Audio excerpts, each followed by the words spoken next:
하나님의 말씀 사도행전 27장부터 보시겠습니다.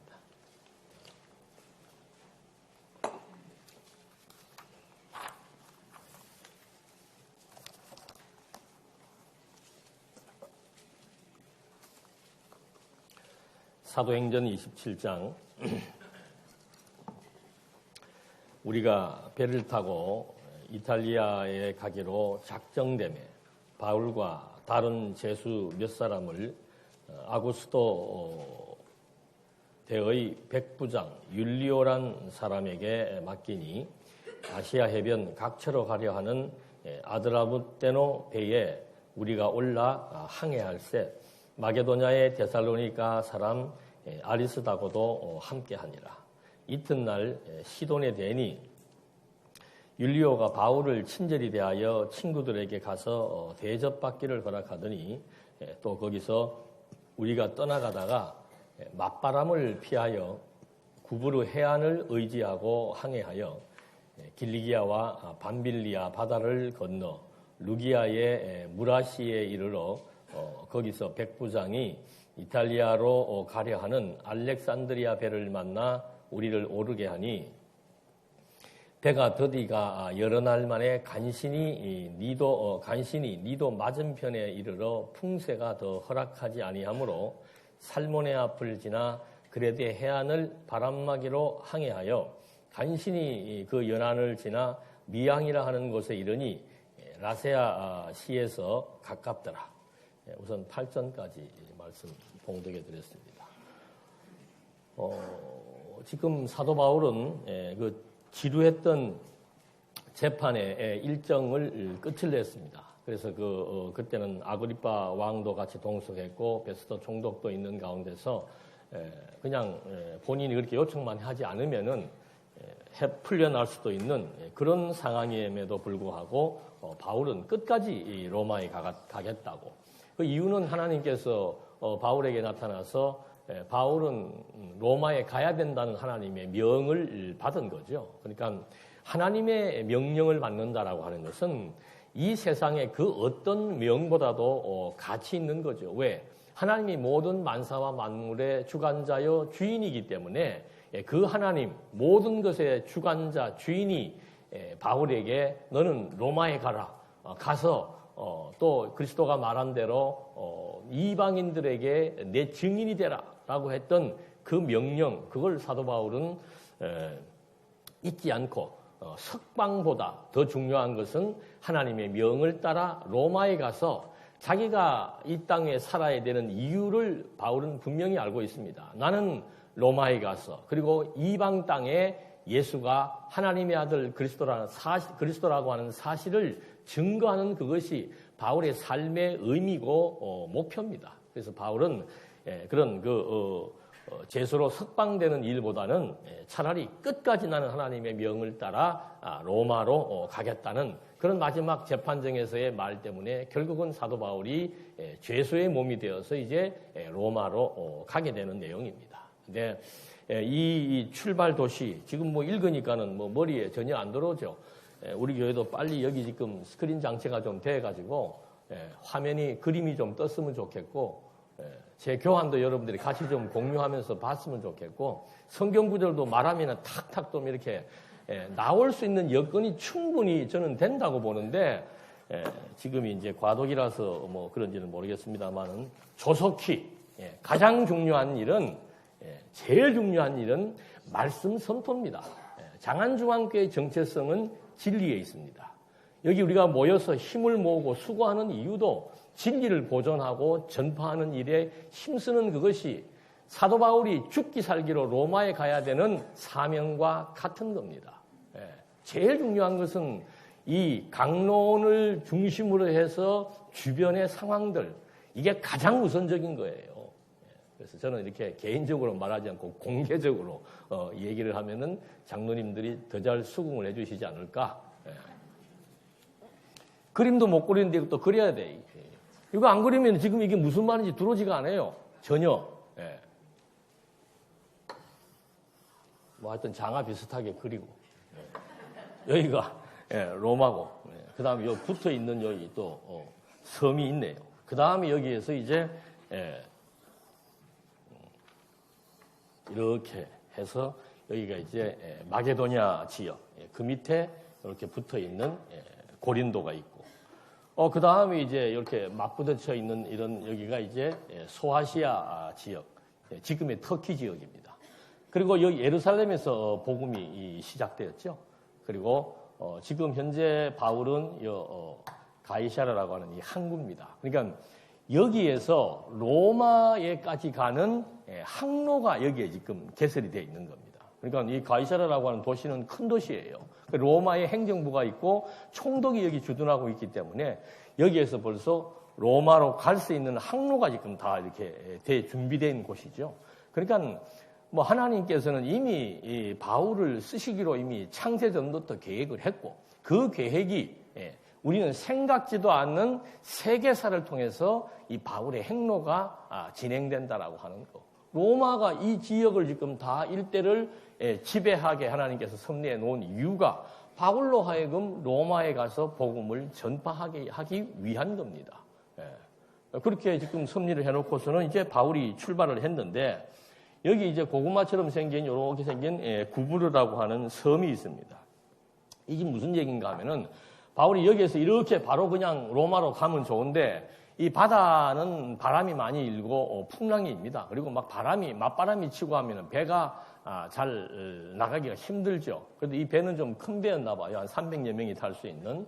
그래서 일로 바로 가지 않고 이쪽으로 이제 요 섬 사이로 이렇게 들어가서 이 지금 항로가 지금 이렇게 돼 있습니다. 이렇게 해서 또 이쪽으로 이렇게 갔다가 요 중간에 또 그레데 섬이라고 하는 것이 있습니다. 그래서 이 그레데 섬으로 지나가는, 여기로 이렇게 갔다가 다시 이렇게 와서 여기로 이렇게 가서 많이 어렵죠. 예. 여기에서 이제 결과적인 이제 막 큰 태풍을 만나게 되고, 그 다음에 요쪽 또 조그마한 섬이 있네요. 여기 갔다가 해서 이제 로마에까지 올라가는 그런 과정들입니다. 그러니까 그 사도행전은 간단해요. 성령이 임했습니다. 그리고 가장 큰 사건인 이 예루살렘에서 스데반이 순교를 했습니다. 이 사건으로 여기 안디옥의 이방인 중심의 첫 교회가 세워집니다.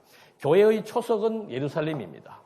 예루살렘, 유대, 사마리아 지역을 지나서 여기 이제 안디옥 땅에 교회가 세워졌죠. 이 안디옥에 바울과 바나바가 목회를 하게 되죠. 그 전에 바울이 이쪽 다메섹으로 가는 도상에서 그리스도를 만나서 그리스도의 제자가 되는 겁니다. 그래서 바울이 여기서 이제 출발을 해가지고 1차 전도 여행, 그 다음에 다시 여기에 가서 2차 전도 여행, 그리고 한 번 더 돌아보는 3차 전도 여행, 거기에서 이 에베소에서 장로들과 작별을 하면서 가지 말라고. 왜? 예루살렘에 가봐야 당신에게 좋은 일 없다. 유대인들 지금 당신 죽이려고 기다리고 있다. 그러나 나는 가야 된다. 왜? 하나님께서 나에게 명하신 것이 있다. 나는 저 끝에 있는 로마에까지 가서 이 복음을 전파해야 된다. 그것이 이 사도행전의 마무리 부분입니다. 그래서 지금 여기에서 계속 바울이 여기에서 재판받다가 잘못하면 유대인한테 살해당할 수가 있기 때문에 이쪽 가이사랴에 가서 결국 재판을 받고, 그 판결의 결과로 나는 로마 시민이니까 로마에 가서 재판을 받겠다. 그렇게 해서 지금 이제 항해하는 과정의 내용들을 진술하고 있습니다. 그러니까 하나님께서 하나님의 뜻을 따라 하나님의 명에 의해서 무죄로 풀려날 수 있는 사도 바울을 하나님께서 명령했으면은 이 항해길이 어떻게 했으면 좋겠습니까? 얼마나 좀 순탄하고 갑자기 치던 파도들도 어떻게 해요? 잠잠히 멈추면서 조용한 뱃길을 갔으면 좋겠는데 그건 우리의 희망사. 하나님을 오해하시면 안 돼요. 하나님이 하시는 일을, 그래서 성경이 필요한 거예요. 하나님이 하시는 일을 보니까 당신이 정해놓은 아무리 선한 일도, 또 특별히 한 사람을 지명해가지고 어떤 명령을 맡겨도 그 명령을 수행하는 과정들은 만만한 것이 하나도 없습니다. 그 이유를 알면은 괜찮은 거죠. 그 이유를 알면은. 그래서 지금 사도 바울이 이렇게 재판에 이제 지루한 재판을 끝내고 죄수의 몸으로 이제 로마에까지 가게 되는 과정들을 여기서 우리가 봤는데, 여기 잠깐 이제 주목할 것은 뭔가 하면은 이렇게 이제 배에서 뭐 누가 이 호송 대장이 되고 이게 다 나옵니다. 그렇게 나오고 아리스다고라고 하는 사람이 여기에 등장을 해요. 이 사람은 누군가 하면은 바울의 동력자입니다. 그러니까 에베소 교회에 있을 때 그 신상 문제로 인해 가지고 바울이 막 거기에 사람들에게 연행되고 할 때 이 아리스도하고도 같이 연행되고 같이 생활했던 그런 사람이에요. 그러니까 하나님께서 동력자를 이렇게 어떤 상황이든지 간에 동력자를 이렇게 붙여서 하나님이 섭리해 나가신다라고 하는 거. 물론 우리는 일은 내 개인이 하는 것 같지만 실제로 인간 사회에서 혼자라고 하는 건 없어요. 이번에 사경회의 주제도 아마 뭐 함께 이런 것들이 다 뭐 주어질 것 같은데, 우리 사회에서는 혼자라는 게 없습니다. 교회도 혼자가 없고 신앙생활도 우리가 혼자 하는 것 같지만은 나 혼자 하려면은 저 자연인이 돼갖고 산속 깊은 데 들어가서 아무것도 없는 데서 혼자서 자기 하고 싶은 대로 하며 사는 거, 그거야 혼자일 수 있겠죠. 그것도 혼자 아니에요. 가면 들짐승도 있고, 혼자라고 하는 건 없어요. 근데 우리는 자꾸 이 신앙생활이 나와 하나님과의 관계에서 나 혼자 신앙생활 바로 쓰면 된다. 내 신앙 내가 지킨다. 아니에요. 내 신앙 내가 지키지만 실제는 관계 속에서 모든 것들이 이루어지는 겁니다. 하나님이 사도 바울 쓰려면은 뭐 이 다른 동력자 안 세워도 쓸 수 있잖아요. 근데 굳이 왜 세우는가? 그게 협력입니다. 그게 함께 하는 것이고. 그래서 이 교회의 모임이라고 하는 것은 그런 의미에서 중요하다고 지난번도 한번 말씀드렸을 거예요. 굳이 교회는 공부하는 곳이다. 성경을 공부하는 곳이다. 성경 공부 여기 안 나와서 해도 충분히 할 수 있다 그랬잖아요. 집에서 해도 얼마든지 편안하게 누워서 들으면 돼요. 지금 이 시간에 교회 안 나오고 아마 동영상 보고 계시는 분도 계실 거예요. 그거 꽃표입니다. 함께 하는 겁니다. 함께. 부득이한 사정이 있어서 못 나오시는 건 모르지만은 함께라고 하는 거. 이제 이거는 이 시간에 이렇게 깊이 있게 얘기할 건 없고 사경회 때 이제 함께에 대해서 완전히 우리가 뿌리를 뽑는 그런 한번 시간을 가져보십시다. 하나님께서 이 지금 먼 길을 떠나가야 되는데 벌써 여기에서 동력자 한 사람을 그것도 같이 생사고락을 같이 했던 동력자를 준비해서 함께 가게 하시는 그런 하나님의 섭리를 지금 잠깐 보고 결국은 이제 이런 해안들을 지나서 행진을 하는데 여러 가지 많은 그 장애가 있습니다. 그게 이제 바다는 뭐 잠깐 길을 알 수 없습니다. 바다가 갑자기 고요해지면은 바로 연이어서 풍랑이, 태풍이, 바다의 물결이 엄청나게 험해지는 그런 경험들을 할 수 있죠. 여러분들 아마 배 안 타보신 분도 많이 계실 거예요. 저는 어릴 때도 그 부산이라고 하는 항구 도시에 있었기 때문에 배를 타보고 했는데 배 타면은요, 이거 울렁거리기 시작하면은 뭐 다 토해내고 굉장히 힘듭니다. 그런 이제 항로를 통해서 바울이 이동을 하는데 아니나 다를까 이제 처음부터 심상치가 않습니다. 조짐들이. 그렇게 해서 계속 이 그레데 해안으로 지나가는데 바람막이로 삼기 위해서 미항이라고 하는 이쪽 가운데는 여기가 이제 미항이라고 합니다. 일로 가야 되는데 이쪽에 뭐 회오리 바람이 부는지 하여튼 다시 일로 내려와서 이쪽으로 지금 잠깐 정착을 하게 되는 그런 내용들입니다. 그러면서 9절에 여러 날이 걸려 금식하는 절기가 이미 지났으므로 항해하기가 위태한지라 바울이 그들을 권하여 말하되 여러분이요 내가 보니 이번 항해가 하물과 배만 아니라 우리 생명에도 타격과 많은 손해를 끼치리라 하되 백부장이 선장과 선주의 말을 바울의 말보다 더 믿더라. 이미 이제 바울이 하나님이 함께 하신다는 사실, 뭐 이 사람 백부장이 알았는지는 모르겠습니다만은 그만큼 이제 바울은 죄수의 몸이면서도 선장의 역할을 감당할 수 있는 그런 위상을 하나님이 주셨는데 문제는 뭔가 하면 바울은 직감하는 거죠. 하나님에 대해서 바울도 잘 알고 바울이 이미 자기는 몸에 엄청나게 충격적인 불치병이 들었음에도 불구하고 하나님께서 그걸 너에게 은혜라고 하신 하나님이라고 하는 사실을 알기 때문에 내가 지금 뭐 로마에 복음 전하러 가는데 무슨 어려움이 있겠습니까? 천만의 말씀이에요. 어떤 선한 일을 추구해 나가더라도 하나님께서는 이렇게 어려움을 주시는데 지금 보니까 바울이 미리 예언을 해줍니다. 이번 항해를 보니까 이게 심상치가 않습니다. 여기에 있는 뭐 화물도 마찬가지고 또 더더군다나 이 배도 지금 위태롭고 여러분 그 큰 파도 일르면 배 같은 거 그냥 막 박박 나무 배들은 정말 막 박살이 나버리죠. 그래서 배도 위태롭고 더더군다나 우리의 생명에도 큰 타격이 있을 것 같은 불길한 예감이 듭니다. 그렇게 하니까 이제 더더군다나 그런 걸 미리 예언해주는 바울에 대해서 주목할 수밖에 없지요. 그런 이제 상황에서 12절 그 항구가 겨울을 지내기에 불편하므로 거기서 떠나 아무쪼록 베닉스에 가서 겨울을 지내자 하는 자가 더 많으니 베닉스는 그레데 항구라 한쪽은 서남을 한쪽은 서북을 향하였더라. 그러니까 요 바로 위에 쪽으로 간 겁니다. 어디 갔어요 성경이? 13절 남풍이 순하게 불매 그들이 뜻을 이룬 줄 알고 닻을 감아 그레데 해변을 끼고 항해하더니 얼마 안 되어 섬 가운데로부터 유라굴로라는 광풍이 크게 일어나 배가 밀려 바람을 멈추어 갈 수가 없어 가는 대로 두고 쫓겨가다가 가우다라는 작은 섬 아래로 지나 간신히 거루를 잡아 끌어올리고 줄을 가지고 선체를 둘러 감고 스르디스에 걸릴까. 스르디스라고 하는 것은 이 여울입니다. 막 이렇게 일어오르는 걷잡을 수 일어오르는 그런 그 파도예요. 걸릴까 두려워하여 연장을 내리고 연장은 다치지요. 그걸 내리고 그냥 쫓겨가더니 우리가 풍랑으로 힘이 애쓰다가 이튿날 사공들이 짐을 바다에 풀어버리고 왜?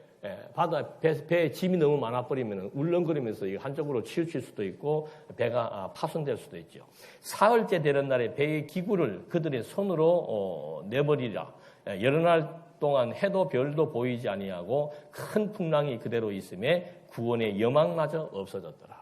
우리 세월호 배도 역시 마찬가지였습니다. 이 짐 같은 거 잘못 싣고 하게 되면은 이거 중심 잃어버리면 배들도 그냥 넘어져 버리죠. 이 시대는 더 열악한 환경이었는데 바울이 미리 예언한 대로 바로 이제 이쪽 지역에 와가지고는 이제 구라굴로라고 하는 큰 바다에서 가장 무서운 폭풍, 태풍을 만나서 바다가 막 요동을 치는 그런 상황에 이르러서 모든 것들을 이제 다 물품도 버리게 되고 하는 그런 상황을 바울의 예언대로 지금 여기에서 일어나는 것을 확인해 볼 수 있는 겁니다. 그래서 우리 미리 명제적으로 말씀드린 대로 바울이 복음을 전하러 로마에 가는데 형통하고 평안한 길로 가야 되지 않겠는가? 우리도 마찬가지예요. 내가 그래도 예수 믿는 사람인데 내가 교회 생활 열심히 하고 하나님의 일에 누구보다도 더 내가 좀 충성 있게 열심으로 지금까지 살아오고 있는데 풀리지 않는 일들이 있다 이 말입니다. 풀리지 않는 일들. 그래서 우리가 이럴 때 구약 역사를 잠깐 점검을 해볼 필요가 있죠. 하나님이 왜 이렇게 섭리를 해나가시는가. 여러분 하나님께서 아브라함을 부르셔가지고 아브라함을 통해서 큰 민족을 이루어주겠다는 약속을 합니다. 그런데 그 아브라함의 아내가 어떤 상태예요? 자식을 한 번도 가져보지 못한 불임 여성입니다. 그 병이에요. 자식을 잉태할 수가 없는 그런 상황의 할머니죠. 그런 아주 부정적인, 도저히 불가능한 부정적인 그런 상황에서 아브라함에게 큰 민족을 이루어주겠다고 약속을 하는 거죠. 그 아브라함이 그걸 어떻게 믿습니까? 그런데 하나님께서는 결국 아브라함이 100세 때 아들을 주시는 그런 하나님의 능력을 여기에서 보여주는 겁니다. 그러니까 우리가 하나님의 능력 얘기하는데 능력은 그냥 우리가 체득할 수가 없어요. 여러분 하나님의 능력이 대단합니다. 하나님이 우주와 만물을 창조하신 창조주로서의 전능하신 분입니다. 지금 표정 보니까 감동 없잖아요. 다 아는데 와닿지가 않는 거죠. 그러면 그 능력의 위대하심, 광대하심을 언제 할 수 있는가? 이런 거예요. 도저히 과학적으로, 의학적으로 할 수 없는, 될 수 없는 그런 상황들을 하나님이 섭리해 나가실 때, 그때 하나님의 능력을 체득하고 체험하게 될 때 하나님에 대한 뭐가 나타나요? 의지, 신앙심이 거기에서 드러나게 된다는 거죠. 그냥 하나님께서 당연히 놓을 수 있는 상황에서 아들을 주시면은 그 아들은 당연한 아들이죠. 그런데 이건 도저히 불가능한 상황 가운데서 섭리하시는 것 때문에 아브라함은 이걸 하나님의 은혜라고 얘기한다 이 말이죠. 두 번째, 이스라엘 백성들 모세 시대 때 애굽의 노예 생활을 시킵니다. 아니 하나님의 백성들 큰 민족이 이루어주겠다라고 했으면은 좋은 땅에서 아주 잘 좋은 자식들을 생산할 수 있는 좋은 환경을 주셔야 되는 거 아니에요. 태교도 해야 되고 애들 키우려면 잘 먹여야 되고 교육도 잘 시켜야 되는데 이거는 완전히 정반대로 큰 민족을 이루어주겠다고 약속하신 하나님이 어디다 집어넣어버린 거예요. 애굽이라고 하는 나라에 도저히 빠져나올 수 없는 그 강대국의 노예로 만들어버렸다 이 말입니다. 근데 거기에서 놀랍게 거기에서 큰 민족이 형성되게 섭리하시는 하나님의 섭리 역사. 이건 절망적이죠. 노예 생활을 한다는 것은 절망적이에요. 처음부터 애굽에 가서 노예 생활 시키려면 안 가잖아요. 그래서 흉년이 들게 해가지고 거기에 또 이미 요셉을 준비해서 요셉이 총리로서 자기 식구들 오면은 얼마든지 먹여 살릴 수 있는 그런 여건들을 하나님이 만들어 놓고는 야곱을 불러가지고 그때 애굽으로 이주한 야곱의 후손들이 400년을 거기에서 완전히 절망적인 상황 속에서 집어넣었는데 거기에서 생육하고 번성해서 큰 민족이 이루어지게 섭리하시는 하나님의 섭리. 그러니까 우리는 그런 핑계 대면 안 돼요. 뭐 애들을 키울 환경이 안 되고 여건이 안 되고 뭐가 돼야 되는데 그게 안 되고 바울은 좋은 여건 팽겨두고 복음을 전하려면 내가 죄수의 몸이 풀려나가지고 복음을 전하는 게 훨씬 좋잖아요.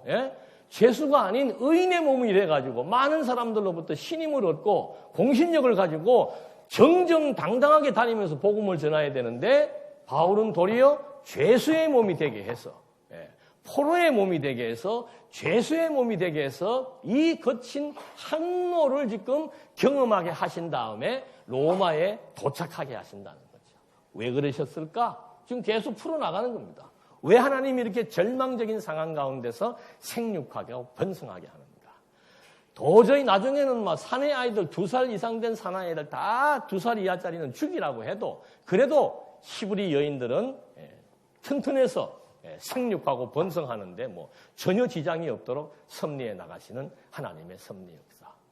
이래야 정말 인생은 내가 사는 것이 아니고 하나님의 능력을 힘입어야 살아갈 수 있다. 이게 신앙의 초보예요. 인생 내가 사는 것이 아니구나. 내가 똑똑하고 내가 능력 있고 내가 계산을 잘하고 내가 뭐 미리미리 무엇들을 준비들을 철저히 잘하고 아무리 준비 잘해 보십시오. 한 가지 잘못되면 모든 준비가 허당이 돼버리는 겁니다. 그래서 하나님이 철저하게 지금 뭐 바울이 로마에 가서 복음 전하는 거 2000년 전의 일인데 우리하고 무슨 상관이 있어요? 뭐 그래 그렇게 했는가 보다 그러면 끝나는 거지. 아니에요. 2000년 전에 바울을 역사하신 하나님은 지금도 살아계시고 지금도 우주와 만물을 당신의 뜻과 능력으로 지배해 나가시고 지금도 우리의 생사화복을 당신의 뜻을 따라 섭리해 나가신다는 거예요. 여러분 6일 동안 전투하셨잖아요. 전투. 생업의 현장, 생활의 현장 속에서 치열한 삶을 살면서 뭐 배우고 오신 겁니까? 최소한도 6일 동안 치열한 삶 속에서 이거 내 능력으로 안 되는구나. 내 생각으로 안 되는구나. 이거 뭐 급한 마음 가졌다가 불안한 마음 가졌다가 뭐 공포심을 가졌다가 별압을 심리적인 현상 여러 가지 많은 것들이 내 생각대로 안 되는 것 때문에 내 계획대로 안 되는 것 때문에 좌절하고 실망한단 말입니다. 그게 6일 동안의 전투예요. 오늘 왜 나오시는가? 그 전투의 의미를 알자 이 말입니다. 왜 내 삶이 이렇게 굴곡진가? 왜 이렇게 내 인생에 이렇게 뭐가 제대로 잘 이렇게 풀리는 게 없는가? 뭔가 좀 되는 듯 하면은 되는 듯 하다가 또 풍랑이 일고 되는 듯 하다가 풍랑이 일고 왜 그러냐 그 말이죠. 일반인들은 하나님을 모르기 때문에 마지막 가서 다 놓고 가야 될 것에 거기에만 혈안이 돼갖고 그게 인생의 목표가 돼버리는 거예요. 저도 이제 좀 60이 넘어가니까 그런 거에 대한 의미를 알겠더라고. 놓고 가는구나. 조금 있으면 하나님이 부를 때인데 부를 때 갖고 갈 것이 아무것도 없구나. 뭘 갖고 가는가? 내 일생 살아왔던 삶의 역사와 의미를 가지고 하나님 앞에 가는 거예요. 그럼 우리는 달라야 될 거 아니에요? 예? 하나님을 모르는 사람들은 어디에 목표를 두는 겁니까? 마지막 종착점에서 가지고 갈 수 없는 것을 위해서 일생을 산다 이 말입니다. 하나님의 백성들은 영원한 것, 영원히 존재하는 것을 위해서 살아가는 거예요. 사도 바울이 지금 그걸 택한 거 아닙니까? 예. 내가 자유의 몸이 되어서 마음껏 살고 싶다? 아니에요. 내가 비록 죄수의 몸이 되고 포로의 몸이 될지언정 영원히 존재하는 하나님의 영광을 위해서 내 인생을 살아간다는 그것이 진정한 인생의 가치고 의미라 하는 거죠. 그게 신앙인들의 삶의 방향이며 목표라 이 말입니다. 그래서 지금 하나님께서도 그걸 하나하나 나를 의지하지 않으면 안 된다는 거죠. 나를 의지했을 때 주어지는 그 놀라운 평강이 무엇인지를 하나님은 하나하나 지금 역사를 통해서 교육을 해주는 겁니다. 이렇게 섭리해 오시면서 결국은 노예 생활하다가 또 어디로 끌어내요? 광야로 끌어냅니다. 광야도 그냥 지나게 하는 것이 아니고 40년의 아주 열악한 환경 속으로 이속으로 집어넣어서 하나님이 인도하신다는 것.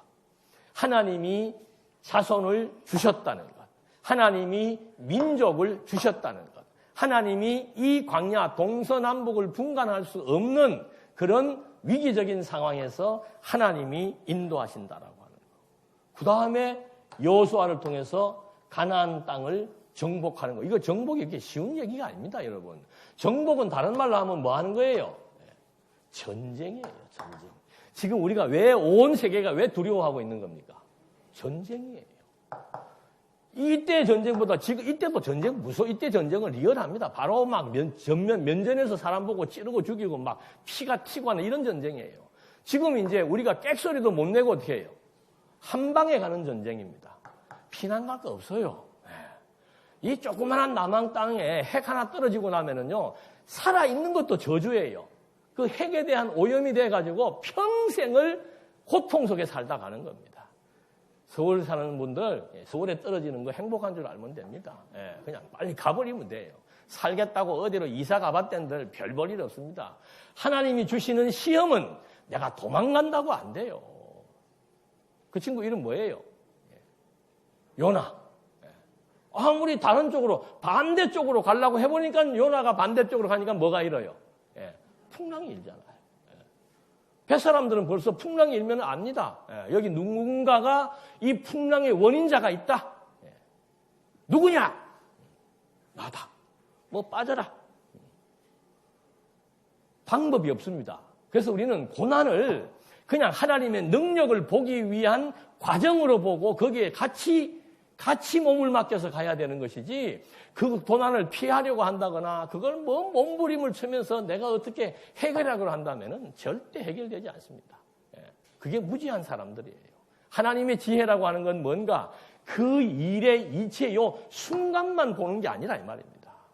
여러분 사도 바울 보십시오. 엄청난 어려운 일을 겪지만은 끝내는 어디를 갑니까? 반드시 로마에 갑니다. 하나님의 뜻은 어떤 엄청난 과정을 통해서라도 반드시 어떻게 된다? 우리의 꿈은 안 이루어질 수 있지만 하나님의 뜻은 반드시 이루어지게 되어 있습니다. 그래서 오늘만 보지 말자 이 말이에요. 예? 노예 생활만 볼 것도 없고 광야 생활만 볼 것도 없고 결국 하나님의 목표는 가나안 땅이에요. 근데 그 가나안 땅도 그냥 주는 게 아니고 뭐예요? 인간이 가장 두려워하는 전쟁을 통해서. 그러니까 여호수아에게 하나님이 뭐라고 그럽니까? 여호수아야 두려워하지 마라. 제일 무서운 게 전쟁이에요. 그리고는 강하고 담대하라, 강하고 담대하라, 강하고 담대하라. 3번씩 얘기해 줍니다.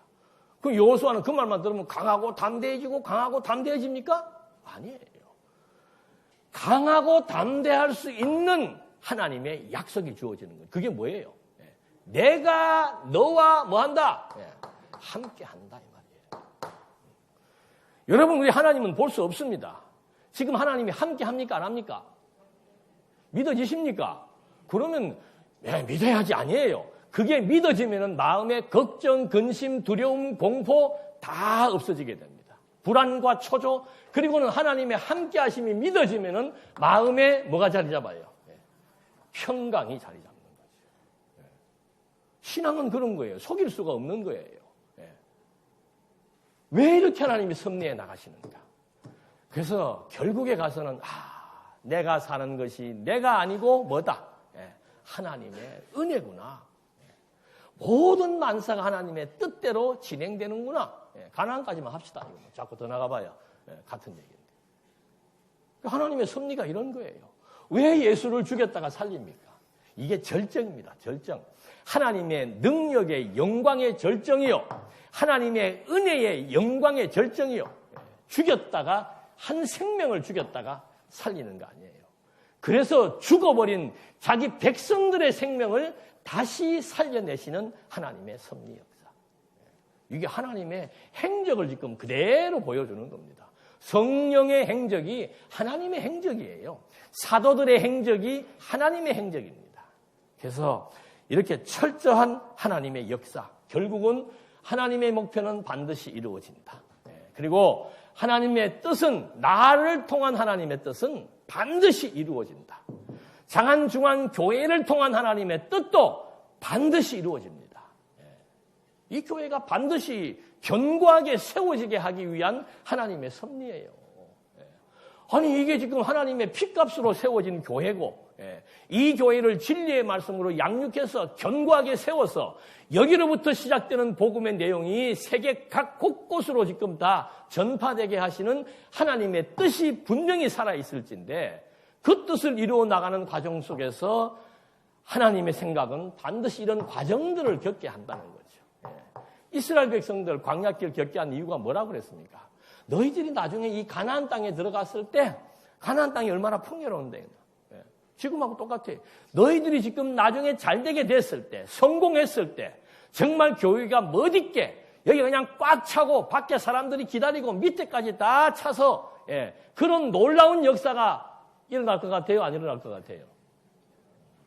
믿음대로 될지어다. 그때 일어납니다. 왜 안 일어나요? 그때 하나님 앞에 내가 그때 어떤 역할을 했고, 그때 내가 무슨 역할을 했고, 그런 소리 못하게 하시려고. 물론 역할들이 다 있지요. 그런 역할들이 있었기 때문에 하나님께서 그런 결과를 만들어내시는 건데, 그 역할을 담당한 사람들의 입에서 오늘의 나 된 것은 하나님의 은혜라고 하는 거예요. 어쩌자고 하나님께서 나로 하여금 그런 역할을 주셔서 이 엄청난 일에 나를 도구로 써주셨는가. 거기에 대한 감동과 감사가 넘치는 찬송이 어우러질 수 있도록. 저는 오늘 찬송을 들으면서 어떻게 우리에게 이건 특권입니다. 여호와에 대한 찬송을 부를 수 있는 게 특권이에요. 그 찬송을 같이 들으면서 같이 마음이 뜨거워지는 게 하나님 백성들의 특권이란 말입니다. 지금 이 시간에 밖에서 다른 짓 하는 사람들이 훨씬 더 많습니다. 여기에 찾아와서 하나님을 찬송할 수 있고, 여기에 찾아와서 기도할 수 있고, 여기에 찾아와서 말씀을 통해서 하나님의 살아계심을 공감하고 확신하고 확증할 수 있다는 거, 특권이에요. 우리는 좋은 차를 타야 그게 특권인 것 같고, 다른 사람보다 큰 집을 살아야 그게 특권인 것 같지만, 하나님의 백성들의 특권은 하나님의 은혜를 깨닫고 찬송하는 것이 특권이에요. 왜? 여기에 주어진 이것은 나중에 가져가지 못하는 거라니까요. 영원한 나라에서는 아무짝에도 쓸모없는 거예요. 영원한 나라에서 계속해서 쓸모있는 것은 뭡니까? 하나님의 은혜의 영광에 대한 찬양이에요.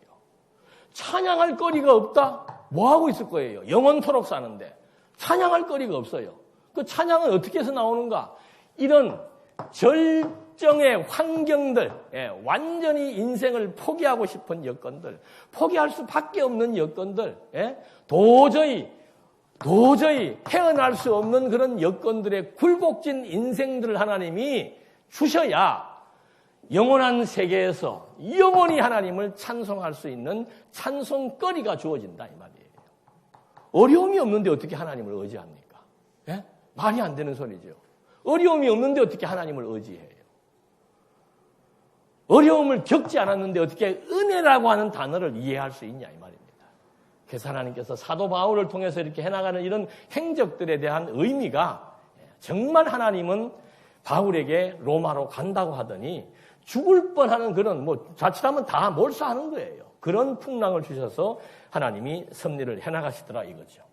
그 다음에 이제 어디 할 차례죠?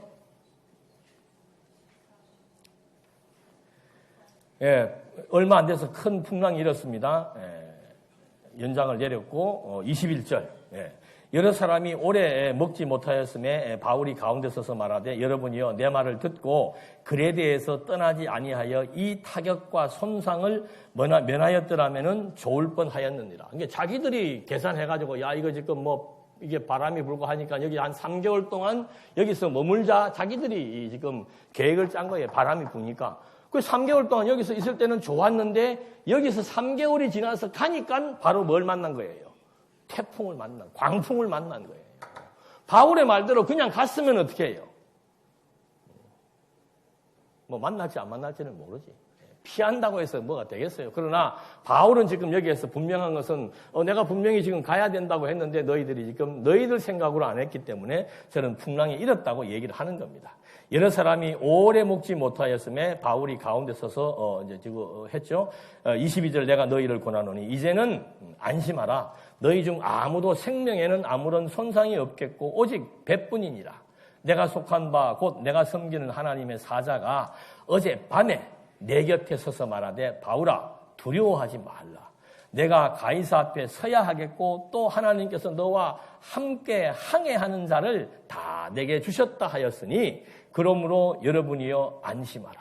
나는 내게 말씀하신 그대로 되리라고 하나님을 믿노라. 그런즉 우리가 반드시 한 섬에 걸리리라 하더라. 그러니까 위기에 하나님은 반드시 확신을 주는 말씀을 해주시는 거죠. 누가 안 두렵습니까? 이 태풍이 있는데 어떻게 바닷속에 있는 그 배가 두렵지 않을 수 있겠습니까? 그때 하나님이 바울에게 나타나서 두려워하지 말라고 얘기하는 거죠. 왜 두려워하지 말라고 그랬습니까? 여기에도 보니까. 두려워하지 말라. 그 이유는 네가 반드시 가이사 앞에 서야 되겠고 하나님께서 너와 함께 항해하는 자를 다 내게 주셨다 했다. 그러니까 바울이 두려워할 필요가 없는 것은 바울의 사명이 남아있는 거예요. 여기 가야 돼요. 아직 바울의 인생의 사명이 남아있기 때문에 어떤 태풍을 만나도 죽지 않는다는 거죠. 그리고 왜 두려워하지 않는가? 하나님이 함께 한다 이 말입니다. 하나님이 함께 해서 이 배에 타고 있는 사람들 다 무사하게 목적지까지 도착할 수 있도록 섭리에 나가신다고 하나님이 나에게 약속했다 이 말입니다. 여러분 우리가 성경을 상고하는 이유가 뭡니까? 하나님 앞에 기도하는 이유가 뭡니까? 확신이에요. 하나님이 나와 함께 하신다는 사실을 성경을 통해서 우리는 음성을 듣는 거라 이 말입니다. 오늘 이 아침에 지금 이게 하나님의 음성이에요. 하나님께서 역사를 이렇게 섭리해 나가시는구나. 반드시 하나님의 목적대로 섭리해 나가시는구나. 반드시 하나님은 이스라엘 백성과 함께 했다. 모세와 함께 했던 것처럼 여호수아 너와 내가 끝까지 함께 할 것이다. 너를 대적한 자가 없다. 왜? 하나님이 함께 하시기 때문에. 세상에 믿을 것, 의지할 것 아무것도 없습니다. 세상에 주어진 것 가지고 그것으로 힘을 얻고 산다는 것, 이건 하루아침에 태풍 앞에 촛불과 똑같은 거예요. 믿을 만한 것들이 아무것도 없다 이 말입니다. 왜? 우주와 만물을 창조하신 하나님만이 영원하기 때문에 보이는 모든 것들은 잠깐이고 반드시 사라지게 돼 있다는 것이 이건 역사가 증명하고 과학이 증명하는 겁니다. 날 때가 있으면 반드시 어떻게 해요? 죽을 때가 있는 거예요. 이 섭리의 법칙들을 통해서 무엇이 가치로운지를 지금 하나님은 말해주고 있는 겁니다. 그래서 바울에게 안심하라고 얘기하면서 안심할 수밖에 없는 확신을 주셔서 안심하라고 얘기하는 거죠. 하나님이 함께하는데 두려워할 게 뭐 있냐는 거죠. 그래서 바울이 도리어 사람들에게 뭐라고 얘기합니까? 여러분 안심하십시오. 걱정할 거 없습니다. 여러분 그 태풍이 일 때 집에 유리창이 흔들리면서 깨질 정도인데 그런 태풍이 있는 바다 가운데 배를 타고 있다면은 한번 상상을 해보니까 얼마나 그게 무서운 일이겠습니까? 그런 가운데서 하나님이 바울에게 약속을 했고 바울은 그 하나님의 말씀을 배에 탄 일행들에게 그대로 선포해 주면서 안심하라. 왜냐하면 내게 하신 하나님의 말씀은 반드시 그대로 되기 때문이다. 그게 확신입니다. 너희를 향하신 하나님의 뜻은 반드시 이루어진다는 것. 그게 하나님의 확신이에요. 그런즉 우리가 반드시 한 섬에 걸리리라. 이 태풍의 위기를 모면하기 위해서는 한 섬에 걸려야 되는데 그걸 이제 하나님께서 섭리해 나가신다는 거죠. 그래서 하나님 우리 인생길도 똑같습니다. 내가 태어나서 마지막 종말에 이를 때까지의 모든 인생길 다 철저한 하나님의 뭐예요? 계획. 내 계획이 아니고 철저한 하나님의 계획입니다. 물론 우리가 살면서 무슨 계획을 세울 수는 있죠. 그러나 전제가 있어요. 그 전제가 뭐예요? 하나님의 뜻이면 그거 좀 빼놓지 마시라니까. 그러면은 막 거기에 목숨 안 겁니다. 근데 하나님의 뜻이면을 빼고 내 계획만 생각하면 이건 뭐 지금 당장 내가 세워놓은 계획대로 안 되니까 잠을 못 자고 걱정, 근심에 휩싸이고 신경 쓸 거 없어요. 자식들도 마찬가지고 경제적인 문제도 마찬가지고 건강의 문제도 마찬가지고 모든 것이 하나님의 계획대로입니다. 지금 당장 공부 안 한다고 해서 그의 인생이 끝난다? 부모가 볼 때는 끝나는 것 같죠. 야, 너 인마 공부 안 해가지고 그따위로 해서 좋은 직장을 어떻게 갈 것이며 직장 없으면 장가도 못 간다. 그건 일반적인 생각이죠. 자기 생각. 하나님 보십시오. 자식을 한 번도 놓아보지 않은 여인, 못한 여인의 태를 통해서 이삭을 주시는 하나님이신데, 그게 있을까요? 노예 생활을 통해서 생육 번성시키시는데, 동서남북을 가늠할 수 없는 광양길에 몰아놓고 하나님이 낮에는 구름기둥, 밤에는 불기둥으로 인도하시는데, 그래도 못 믿겠냐 이 말이에요. 가나안 땅을 정복해야 되는데 그 전쟁을 치르기 위한 여호수아의 두려움 앞에 하나님이 함께 하시면서 하늘의 군대를 여호수아 눈에 보여주는 거예요. 지금 사도 바울에게 하나님의 음성을 들려서 하나님의 함께 하심에 대한 확신을 갖게 하는 것처럼 15년 동안 전쟁을 치러야 되는데 전쟁이 1, 3년도 아니고 15년이에요. 15년 그냥 막 눈앞에서 죽고 사는 전쟁을 치르는데 어떻게 두려워할 수 없는가? 하나님이 하늘의 군대를 보여주잖아요. 그 하늘의 군대를 보니까 확신이 생기고 강하고 담대한 믿음에 의해서 전쟁을 치르게 되는 여호수아. 전쟁 치르러 나가는 여호수아 나이가 95이에요. 30도 아니고 50도 아니고 95입니다. 95세 가장 험한 일을 지금 하도록 만들어 나가시는데 그래야 하나님의 능력이 온전히 드러나지요. 95세 할아버지가 무슨 전쟁을 치르겠는가? 하나님이 치른다. 무엇을 통해서? 하늘의 군대를 통해서. 때로는 이 하나님의 백성들이 직접 나가서 칼싸움을 안 해도 성이 저절로 무너지게도 소리 지르니까 성이 무너지잖아요.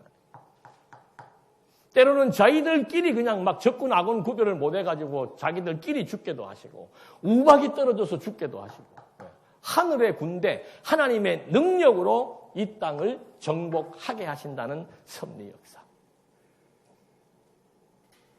이 정도 왔는데도 안 믿어지면 안 되죠. 이 정도 지금 이렇게 열변을 토했으면 진짜 하나님이. 그래서 기도할 때도 그런 말씀 드렸습니다. 순간에 너무 우리가 집착하지 마시단 말이에요. 순간에. 지금 안 된다고 이게 막 끝나는가? 아니에요. 내 인생 다 끝나는 줄 알았는데 또 싹이 나잖아요. 동토의 땅, 겨울이 와서 땅이 얼어버렸을 때 모든 생물들이 다 식물들이 죽은 것처럼 보이지만은 또 이제 봄이 오니까 그 얼어붙은 땅에서 뭐가 나요? 가장 연한 순이 나타난다 이 말입니다. 그 얼어붙은 땅을 뚫고 나오는 것이 뭔가? 가장 연한 싹이 그걸 뚫고 나오는 거예요. 창이 뚫고 나오는 게 아니고. 그게 하나님의 능력입니다. 안 된다고 좌절할 것도 없고 얼마나 앞으로 인생길이 긴데 지금 현재 뭐 취업 때문에 대학 때문에 결혼 때문에 현재 지금 벌어진 사업 때문에 누가 그래요? 지금 우리 나이에 사업 한번 실패하면 끝납니다. 95세에도 하나님이 이렇게 세워요. 95세에도. 그러니까 내 인생 내가 자꾸 장담하지 마시라 말입니다. 안 된다고 장담할 것도 없고 된다고 장담할 것도 없고 궁극적인 목표는 반드시 이루어지게 돼 있죠. 우리의 주어진 하나님의 목표는 하나님의 백성들 애굽에 400년 동안 종살이하게 하시다가 가나안 땅을 정복하게 하신 것처럼 이 험한 세상 속에 하나님의 백성들을 두어서 때로는 노예 생활로 때로는 정말 엄청난 핍박과 전쟁의 공포 속에서 살게 하시지만 반드시 영원한 하나님의 나라는 하나님의 백성들이 반드시 가게 되어 있다는 약속의 말씀. 그래서 우리에게는 희망이 있는 겁니다. 우리에게는 소망이 있는 거예요. 이 땅에서의 삶은 말 그대로 하나님 의지하는 법을 배우고 하나님이 어떻게 섭리해 나가시는지를 배우고 하나님의 그 은혜의 영광을 깨닫고 찬양하는 그런 연습의 시간들이라 이 말입니다. 내 인생의 진짜 마지막 정점은 육신의 옷을 벗는 그때가 새로운 세계가 열리는 순간입니다. 모든 것이 어두워졌을 그때 가장 무서운 두려운 죽음의 순간을 통해서 우리는 새로운 생명의 세계가 열리고 새로운 하나님의 나라가 열린다는 이것이 성경이 우리에게 약속해 준 거. 이스라엘의 역사를 통해서 하나님이 살아계신 게 너무도 분명하잖아요. 유대인들은 뼛속까지 하나님을 믿고 있단 말입니다. 너무도 분명한 역사예요. 자기네들의 역사니까. 이 역사를 공부한 우리들 똑같은 겁니다. 성령께서 우리에게 깨닫고 느끼고 확신하는 마음을 주실 때 정말 하나님은 살아계시는구나. 그 살아계신 하나님이 지금 약속은 뭔가 영원한 하나님의 나라를 약속했다는 거예요. 하나님의 백성들이 갈 곳은 하나님의 백성들에게 약속된 미래는 영원한 하나님의 나라라고 하는 거. 그래서 사도 바울이 마지막에 이태 동안 찾아오는 사람들에게 영원한 하나님의 나라를 끊임없이 가르치면서 예수가 하나님의 아들 그리스도라는 사실을 증거하는 것으로 사도행전이 끝난다고 그러잖아요. 부활의 사건은 그냥 주어진 게 아니에요. 예수가 하나님의 아들이라는 것을 확증시켜주는 겁니다. 지금도 그 부활하신 그리스도가 승천해서 성령을 통해서 성령이 하는 일은 끊임없이 예수가 하나님의 아들 그리스도이심을 증거하는 것이 오실 때까지 성령의 사역입니다. 예수가 하나님의 아들 그리스도로 믿는가? 믿는다면은 그 하나님의 살아계심을 믿을 수 있고 그 하나님이 펼쳐나가시는 하나님의 나라도 믿을 수 있게 되어 있는 겁니다. 우리가 주목하는 것은 바울이 얘기했습니다. 우리가 주목하는 것은 보이는 세계가 아니고 보이지 않는 세계, 바로 영원한 하나님의 나라가 우리 인생의 목표점이고 내가 항상 주목하고 집중하고 살아가야 될 삶의 의미라고 바울은 분명하게 언급하고 있는 거죠. 그래서 우리들은 부활에 대해서 좀 더 심도 있는 하나님 나라에 대한 심도 있는 확신을 가질 필요가 있는 겁니다. 부활에 대한 확신이 없이 하나님 나라에 대한 확신이 없이 이 땅 위에 살면서 유혹받지 않고 거기에 심취하지 않고 살 수는 없는 거예요. 사도 바울이 왜 자처합니까? 왜 사도 바울이 고생을 자처하는 거예요? 왜 로마로 가기로 자처하는 겁니까? 바울이 죽음에서 부활하신 그리스도를 만났잖아요.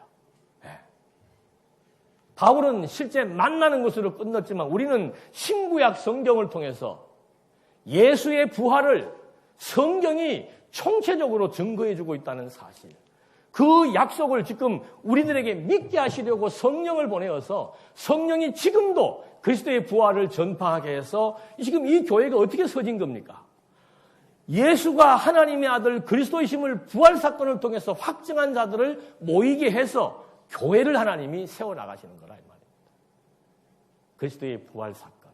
이거 우리가 정말 안 믿어진다면은 밤잠을 자지 않고라도 성경을 통해서 확인해서 정말로 그리스도는 하나님의 아들로서 죽음에서 부활하신 것이 분명하구나.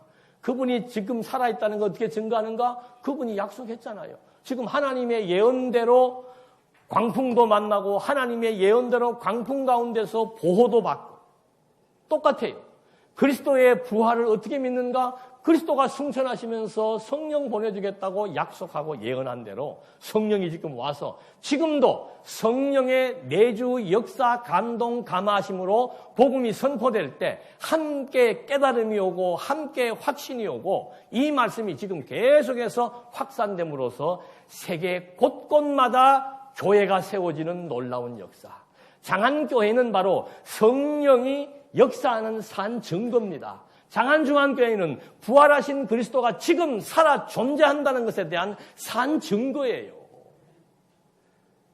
그거를 함께 우리가 깨닫고 공감할 때, 이 교회가 왜 소중한지, 하나님의 나라가 우리 삶의 목표가 왜 돼야 되는지, 똑같은 찬송을 들어도 하나님 나라의 찬송에 대한 그 감동이 우리의 마음을 울리고 우리에게 힘을 얻게 하고 우리에게 확신을 갖게 해서 다시 나가는 전쟁터에 나갔을 때 여호수아가 15년 동안 전쟁을 치를 때마다 하나님의 함께하심에 대한 확신이 승승장구하게 만들었던 것처럼 오늘 우리에게 주어진 하나님의 뜻 잊어버리지 마십시다.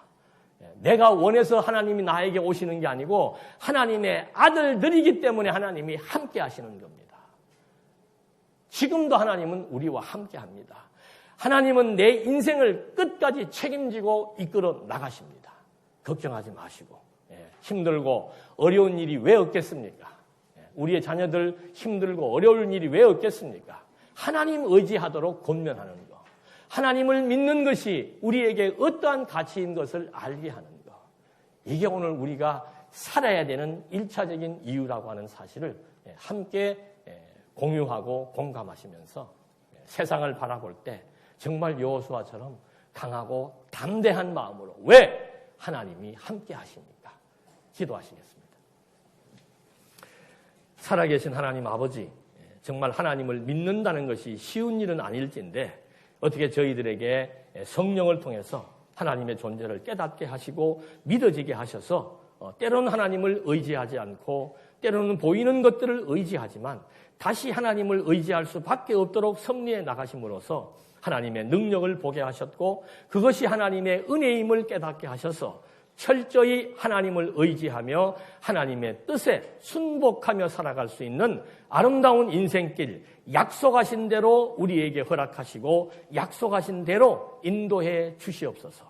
이 세상에 의지할 것 아무것도 없다는 것 다시 한번 확인해 보면서 늘 하나님 의지하면서 하나님의 섭리를 깨달아가면서 그 은혜의 영광을 찬송할 수 있도록 인도해 주시옵소서. 예수님의 이름으로 기도드립니다. 아멘.